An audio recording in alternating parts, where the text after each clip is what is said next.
Three, two, one, drop! Stay legit. Stay legit.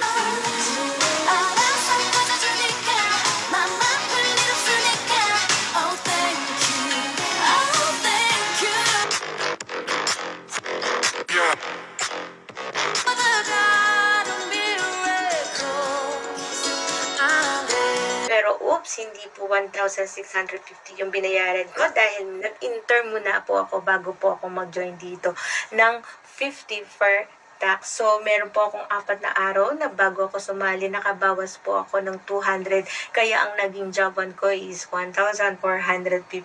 At sa kasalukuyan po ngayon ako po isang job 3. At dahil nga po sa kagandahan nito, ay meron po akong additional potential dahil nga po sa sobrang pinakita ko, dahil meron na po akong 25 direct, ay isa na po akong junior captain na kumikita ng 12,000 per month. At nagpapasalamat po ako kay Miss